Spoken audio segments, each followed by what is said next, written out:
All right, yesterday this time, we talked about an effort that we asked your help for just a little bit, whether it was 10 minutes or 20 minutes of time, to get your hands on some items that need to go into a container that was going to Tanzania. Now, why would we be interested in this? Well, because it came to our attention that longtime Houstonian Mandy Stein, who listens to the show, grew up listening to the show, had gone to Tanzania, had gone to Kenya in Africa with her family as a child, and it impacted her so much that she was all about the efforts of what's going on over there. So she had gotten all these items to get donated to Tanzania. She's here to tell us about it in a second, but I'm going to just update you yesterday. You guys filled that container.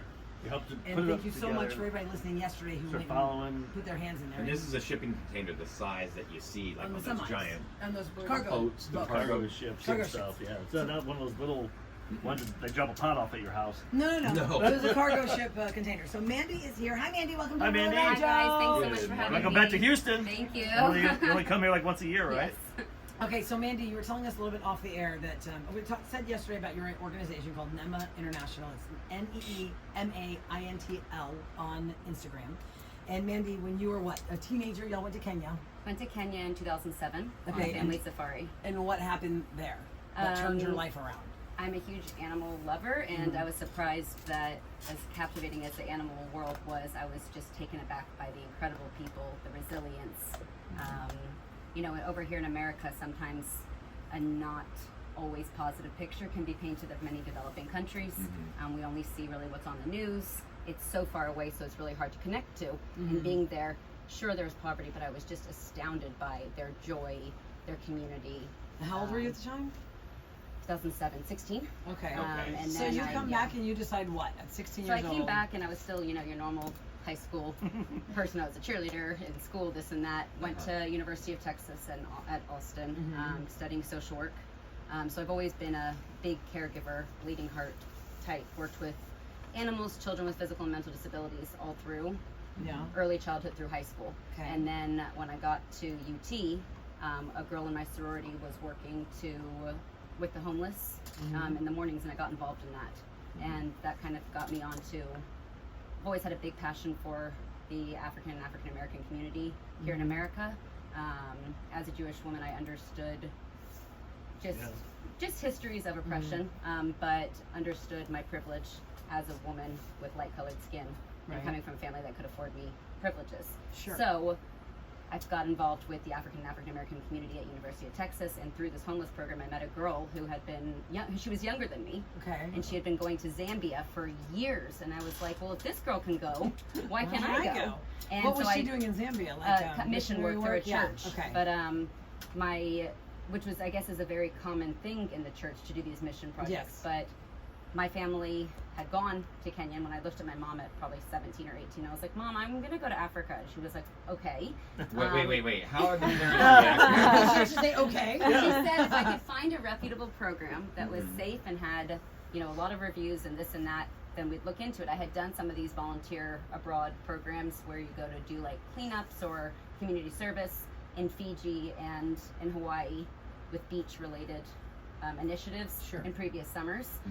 But obviously this was a bigger step. So I found this program, and I wound up in Tanzania because the program only had 4 countries available in Africa: Morocco, South Africa, Ghana, or Tanzania. And we had been to Kenya. So I was like, okay, I want to go back to East Africa. So I wound up in Tanzania. And there were 2 locations, Bagamoyo and Kilimanjaro. And as an 18-year-old girl, I was like, well, I've heard of Kilimanjaro. We're going there. Yes, right. Honest to God, after that, I'm not a tremendously spiritual person, but after that, it's almost like it was in the cards. Like everything just kind of aligned. And you just stayed? And you've lived there ever since? I was back and forth, so I was still an undergrad. So Okay, it was summer after my sophomore year. I found a group of children, 72 kids living in a space suitable maybe for 4 to 6 kids to a bed. Was it an orphanage? Or Yeah, was it, okay, it was but an urine orphanage. infected mattress. I mean, just bad, really Terrible. bad. Okay. But not bad compared to terrible. But I felt like the community could do. There was more that we could do, like the ability and the infrastructure. Sure, it's poor, but it wasn't that poor. This was just a situation that these children found themselves in. Got and it. so I felt that I could ameliorate the circumstances for them. Okay. And I had turned 20 on my first trip, and they told me they had bought land and they were looking for someone to build them a new home to move out of this facility. Right. How do you achieve this? Well, I decided to go. I remember I had like one of these little Go phones that you could get in Tanzania with like the T9 texting, and I remember sitting in a cab texting my mom, being like, and my parents, and telling them this is what I'm going to do. And again, at 20 years old in a sorority, I don't even think I thought twice about it. I was just like, yeah, this is what's going to happen. No, you're just drawn. And I went home. I was there for 5 weeks. We had like no running water at this point, no electricity, living in squalor. And I said, this is what I'm going to do. And I went home, and every 6 months from there, I was back until building this children's facility. I founded Neema International when I came home. How did you find money and infrastructure to build this children's facility? You were just a 20-year-old girl from UT who is in college. How do you find all the resources to build a facility for children? Yeah, so they had already found a construction and contracting company. They really were just looking for a funder. So the children's facility, Mama, had worked with many Westerners in the past, and she, I guess, had gotten this together. She has a bachelor's degree. She was well educated, but not. This is the difference. You can be extremely well educated. You can have master's degrees, but if you're not the connections to the West, where the funding is, it's very, very difficult. And because of Western media, and not just Western media, many of it can be true, but issues of corruption, which exist all over the world. People don't know if they're going to give their money. Is it actually going to go to that? So when I was on ground and could ensure that the money was going where I say it's going, exactly.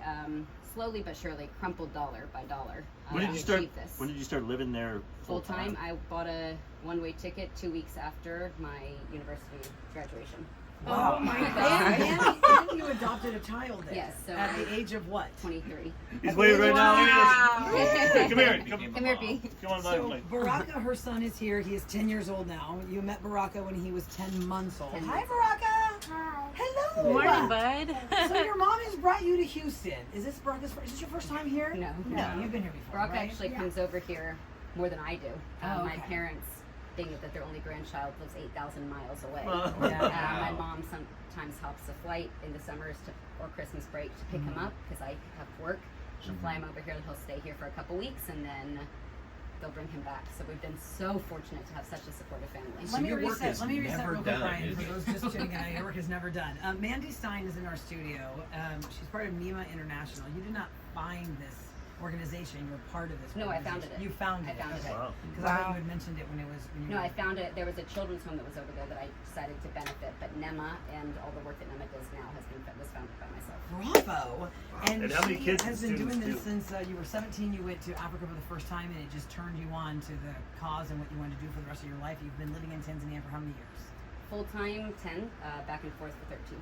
Okay, so 2 weeks after your college graduation, you bought a ticket to go to Tanzania. What was your question, Eric? I'm just saying, how many kids now are there, students? So Neema supports, in total through the years, well over 300, but now currently about 250 at the school that I personally founded.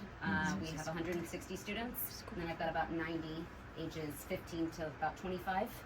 So Neema's mission is to break down the cycle of poverty. So, I mean, are they all what's the education? I mean, you say the school. So I started when I was building that children's home.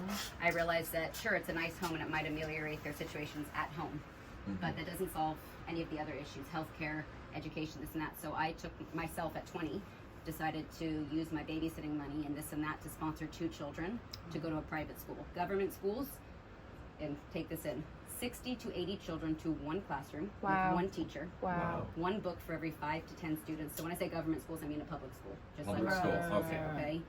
One book for every 5 to 10 students. Kids shoved in desks, no electricity, pretty dark classrooms. I hate to say this, very similar to the pictures you've seen on the internet. Yeah, okay. Private schools do offer a better option, but obviously that they're not private schools at the expense here. You're looking at about anywhere from 800 US to 2,000 US, but obviously that is completely unattainable to the vast majority of people in the world. Okay, not just in Africa. And these are children who have families, not just orphans. At the time, it was orphans. Okay. Now we have taken, Neema takes a dual generation approach, so we're actually really looking to keep kids in their homes or with some sort of kin, which the foster system here does as well, and trying to invest in both generations. What so that grades? The child, so children in Tanzania, the government schools do not start until the age of 6 or 7.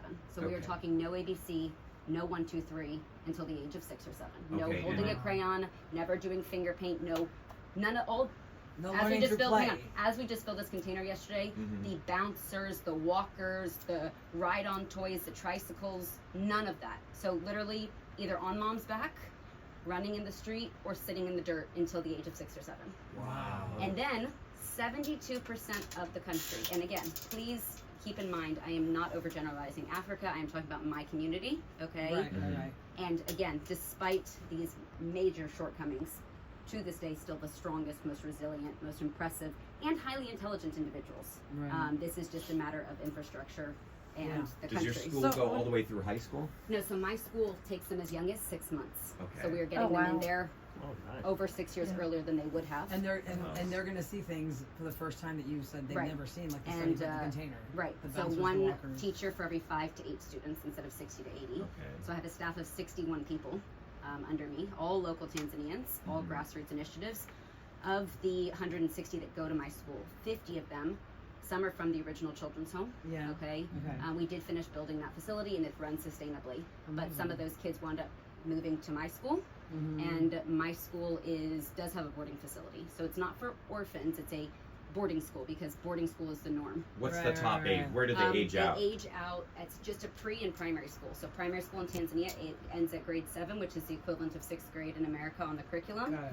Then they go to secondary school, which Neema then pays for them to go to secondary school. Wow. Before I started the school, though, I was already sponsoring kids to go to private schools, and those kids, like I said, so this year we have a grade 7 at my school. This is the first year we've gone all the way through from early childhood fantastic. through.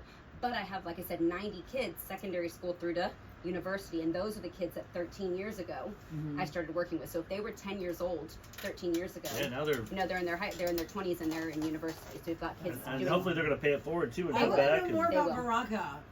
Baraka's a I special one. want to. So you met Baraka at 10 months old, and tell him the story of how you became his mother. How did you become Baraka's mother? Well, look at him. He's pretty. He's adorable and sweet Well, and you saw charming. so many kids, though, right? There were You knew so a lot many of children. kids. So the plan was I was building that children's home, Yeah. and Baraka was 10 months, and he only weighed about 12 pounds.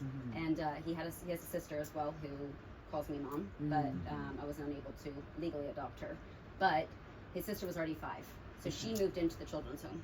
Got it. Okay, where all these other kids were. But they only had one caregiver for, like I said, 70 kids or so, Yeah. and sleeping on top of each other. And it just was not an environment that he would either be able to thrive or potentially survive in.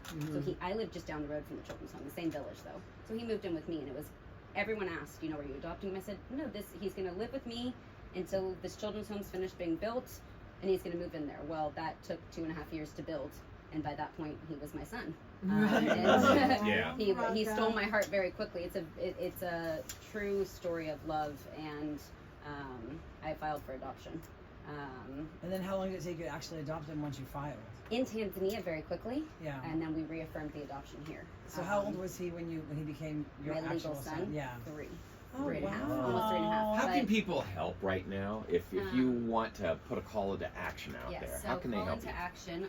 We have dozens of students who do not have sponsors. So the way that we get these kids into school and the way that my school runs, it is a top-notch private school with free health insurance, food, clothing, everything. There are circumstances and things that the parents have to buy into in terms of lifestyle and attempting to be a part of the solution and not furthering the problem. Got it. But these kids someone has to pay for it. So we put that burden on ourselves. Where do they over find here. you though? If They can somebody's get on our listening- website, www.neema, Neema, spelled like Neema, international.org, or you can find me, Mandy L. Stein, Stein, on Instagram, and you can reach out any of those ways, and I can send you all of the information. Neema does have tax deductibility here in America and up in Canada, and we are a tax deductible organization in Tanzania as well. how much does it cost to Put a child through school? Yeah. each Young year? children, $1,300 US per year, but that, like I said, that is private schooling, health insurance, food, clothing, everything. Yes. $1,500 for the primary, and then a kid can do medical school, books, clothing, everything included for their whole life for $5,000 a year. Let me tell you guys something. The big difference from our life over here. Every Yeah. single day, Yeah. Mandy, we don't know who we're talking to on the Roula and Ryan show, right? Everybody has a different story, different walk of life. But the fact that you have done this single-handedly pretty much in the beginning. When she walked in here, guys, what you didn't hear maybe, and she told Baraka, there's more electricity in here than we have Yeah. with all our computers, Those how much computers. electricity we have yeah. going on here. Like the fact that you noticed how much electronics we have in here, it really says something about the environment and the situation. And how old are you? Me, be 33 in June. Wow, you've accomplished so Thank much. you. I feel like a loser now. This person Wow. texted, I'm 50 years old, and she is and sounds more mature than me. I know. I know. Wow. Mandy Stein, God bless you for The what world you're needs doing more for people an like you, entire- so thank An you. entire world in another Have a world. safe trip. God bless you. Baraka, is there anything you want to say Yeah. about your mom, or you want Houston to Your know? country? This is your moment. You're on a mic. You're talking to You say millions anything. of people. You're talking to millions of people. Go ahead. Baraka, what do you want to say? That my mom is really kind and she runs a non-profit, and I am glad of her work that she does, and I'm really happy that she runs a school and helps kids on the streets and put them into education. Oh my God. Thank you. So Okay. sweet. Oh, you did a great job. And honestly, Baraka is representative of exactly what we do at NEMA. We say every child is one caring adult away from becoming a success story. So science shows, I did my master's up at Harvard and studied the effect of poverty on the developing brain. And they show that if you have a single adult that is committed in your life, it could be a coach, it could be a pastor, it could be, you see all these stories of who, when someone wins an Olympic medal, they say who helped them get through, okay? It needs one adult to consistently stay through your life and help you get through One caring adult away from becoming a success story. Wow. And so Baraka had somebody stand by his side, and he He's is gonna do it. successful. So Oh we my hope that others gosh. will help invest in other children's lives. Baraka. Thank you Thank so you. much for having Thanks, us. buddy. You guys. Thank you. so Thank much. Thank you so much. Good job, buddy. You guys are such cuties. We're going to take pictures. We'll be right back on the Roula and Ryan Show. You're just minutes away from your Taylor Swift keyword and a chance for the